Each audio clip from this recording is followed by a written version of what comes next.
UFC Baku is up this coming weekend, folks. A big one, a big fight. Who isn't excited for Manuel Torres and Rafael Fiziev to main event? I actually am excited for this card. It's a pretty decent card. Prelims, we're going to buzz through these pretty quickly because there's not a whole lot to them unless you're really interested in Jefferson Nascimento and how he performs in his coming event. But there's some not so bad guys. Beksat, Jane Matsumoto, and Daniil Dunchenko are all high-level fighters. Wish I could say the same about Khan Ofli. Nursultan Ruziboyev, pretty good fighter, man. Abdul Rahman Yakyayev, one of the best prospects in the sport. He's going to crush Julius Walker. These prelims don't have a whole lot of gas behind them because we kind of know what's going to happen, right? But this main card, pretty frisky. So we're going to go through. We're going to talk about the main card fights for UFC Fight Night Fiziev versus Torres in Baku, Azerbaijan. And we're going to let you know what we think. Starting off with the opening fight, including Mikhail Oleksiejczuk, Abus Magomedov versus Mikhail Oleksiejczuk. Now, the running narrative with Abus Magomedov for a long time now was that he was some kind of quitter, right? Because he lost to Sean Strickland. Sean Strickland is the champion now, so I think we can all kind of let that go, Mikhail Oleksiejczuk is a very good fighter. He's a tough fight in the middleweight division. He's kind of the definition of a tough matchup, like a tough fight. He's a real tough cookie, He'll give you a rough one. He's kind of like Ian Kutelaba, right? He's going to give you a tough matchup. I think Abus Magomedov is ranking worthy, if lower ranking worthy. I think he's at that level where he could make his way into the lower echelons of the rankings. I think he's going to beat Mikhail Oleksiejczuk here. Again, Oleksiejczuk is good, but he's catchable, he's beatable. He's pretty nasty on the feet, and Abus is not amazing on the feet, but I think Abus Magomedov hurts Mikhail Oleksiejczuk on the feet, brings him down to the ground, and submits him.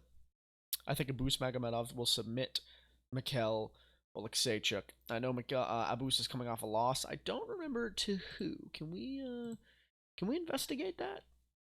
What do we... Oh, Body Bags Pfeiffer, right? Yeah. So he lost to Joe Pfeiffer. All right, it's fine.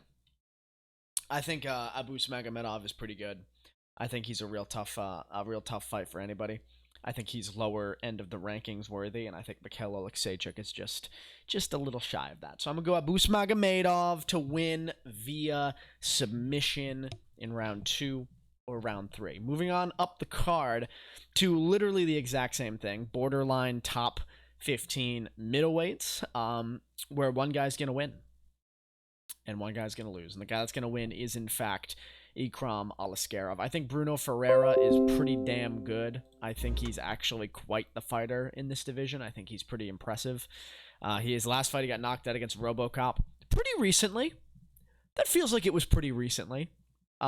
So little concerned that he's coming back so quick after getting starched out cold by RoboCop. But Ikram Aliskerov is fucking nasty, man. Who's he lost to? Hamzat and Whitaker, and that's it.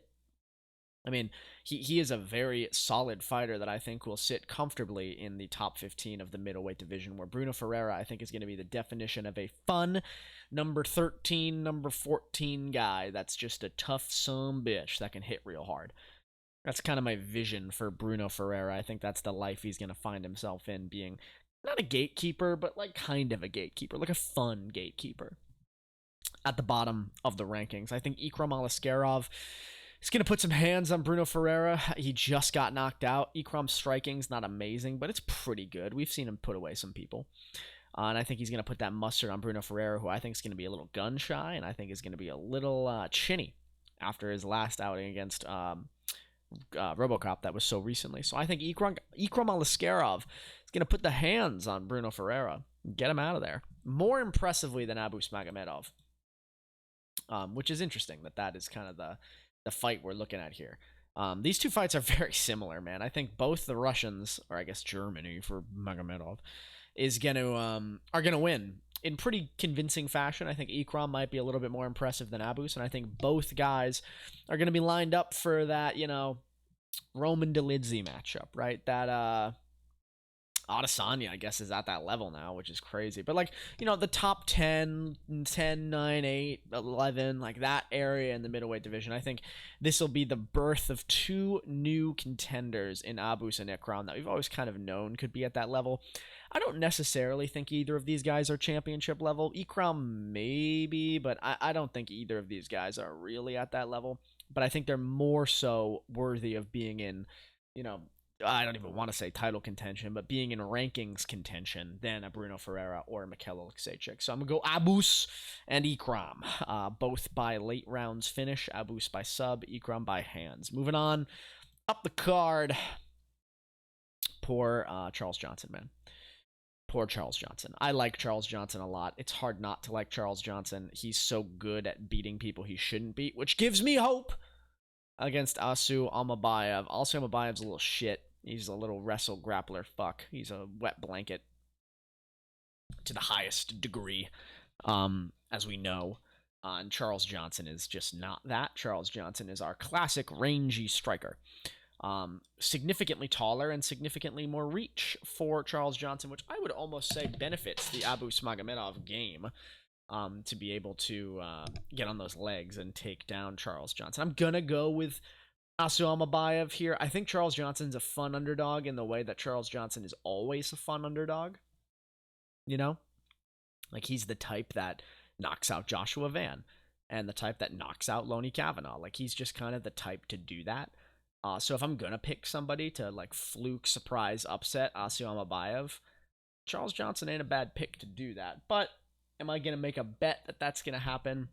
No, I'm not. I'm going to bet Asu Almabayev blobs the shit out of Charles Johnson, maybe submits him, but more than likely than not, 30-27 decision for Asu Almabayev. Wrestling fuck, just absolute grappling masterclass. We're all going to be talking about how lame Asu Almabayev is, and we've all known that he is that way. I just don't think Charles Johnson's going to do it. He's such a rangy, dynamic striker that I think he's actually going to put himself in a position to get taken down pretty easily, and then he's just going to get held there. So, as much as I hate to say it, I think Asu Almabayev is going to blob the piss out of Charles Johnson, and we're just going to keep talking about that Joshua Van victory, like that's the end of the world. Moving on, up the card, I don't know who Mateus Camilo is, but I don't know this guy. I don't know him, but I do know Nazim Sadikov.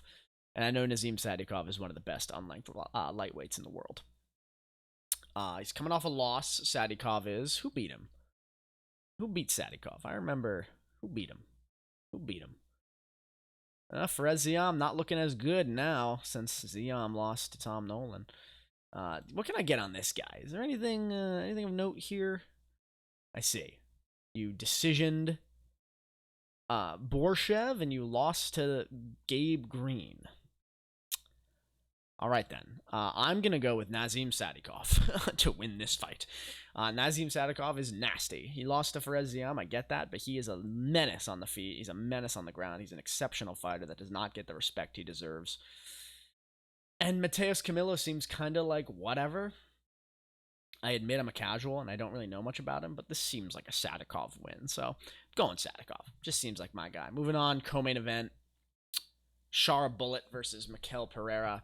Mikel Pereira is fun and frisky, but he sucks. And Shara Bullet is fun and frisky, but he's actually pretty good. So I'm going to go with Shara Bullet to beat Mikel Pereira. Mikel Pereira was once a real threat with his dynamism and his explosivity. And that is always a fun X factor that he possesses, but he gasses out super fast. And he's a moron on the feet. He's just an idiot sometimes. Are we going to bet on the idiot, or are we going to bet on the GOAT in the Bullet, Shar Magomedov? Are we going to bet on the one-eyed killer, Shara Bullet? It's tough for me not to go with Shara here. And I think most of you can agree. Shara's one loss is to MVP in a really pitter-pattery striking fight that suits MVP super well. I do not think he's going to have that problem against Michel Pereira. I think Shara is going to find his way. He's never been finished, and that's kind of Michel Pereira's whole thing. His cardio's held up. We've seen that from Shara Bullet. I think Shara is going to piece up Mikel Pereira on the back foot with those hands. Some absolute lethality in the hands and feet. Mikel Pereira is not going to want to know what's going on. He's going to fold after he gets tired after the first 20 seconds. Could Mikel Pereira do something crazy with some explosive bullshit? Sure. Sure. You never know. He could. Do I think he's going to? Not necessarily. Not necessarily. So, Char Bullet, I think on the feet is going to be too much for Michel Pereira. I think he's going to TKO Michel Pereira in round 1 or round 2 with some dynamic striking. And once again, talking about this unranked middleweight, like this card is beautiful for the unranked middleweights that are just about in the rankings. I think when Shara beats Mikel Pereira, he will similarly be in a situation to Abus and to the other guy, Ikram, in that he'll be looking for some top 15 guys at middleweight. So this is a great card for your up and coming middleweights that are just shy of the rankings. I think these guys are gonna make it happen. So Char Bullet, I think, is gonna beat Mikel Pereira pretty handily. Moving on, main event of the evening: Rafael Fiziev versus Manuel Torres. Now, I think Manuel Torres is pretty fucking good. I do. I think Manuel Torres is an absolute monster. I'm going Rafael Fiziev. I think Rafael Fiziev is really good in his own right. And you look at his last 2 losses: Mauricio Rufy, who we know is a top 5 lightweight, especially on the feet, which is where Fiziev chose to fight him, and Justin Gaethje.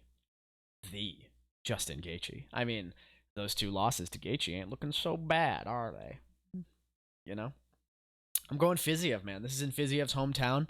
I think Fiziev is going to have a lot of determination here. He's kind of been a really impressive contender at lightweight for a while now, but he's never really found his stride. And recently, he's kind of been losing his stride. He's lost a lot of his aura. But I think it's incumbent on us to remember that Rafael Fiziev is fucking good. Rafael Fiziev has got great boxing, amazing Muay Thai. Manuel Torres is a great fighter. He's dangerous. He's scary. No doubt about it. And I think he'll be a real threat in the bottom echelon of the lightweight division. I think Rafael Fiziev is a step above. I think Fiziev is a step above. I think his striking is going to be too dynamic and too explosive. I think some of Manuel Torres' inexperience will come out here against a much craftier striker in Fiziev. I don't think Manuel Torres has the same exact type of rangy pop that Rufy would have. I don't see him having that same kind of explosivity and dynamism. I think Fiziev will be much more intelligent in the pocket. I think the loss to Rufy very well might have showed him, like, okay, it's time to focus up. I think there's a very good chance that Rafael Fiziev will win this fight. I'm going to go by decision. I don't think Fiziev is a crazy finishing threat here, but I do think he will win this fight by decision. I would go, 3 or 4 rounds to 1. Is there a chance Manuel Torres nukes him out of there? 100%. But am I going to bet on it? No. I'm going to bet on Rafael Fiziev. I think he's still got it. And I think he's still an absolute top lightweight. So we'll see what happens here. I was pretty right on my last card predictions. Manel Kopp doing what I said he'd do.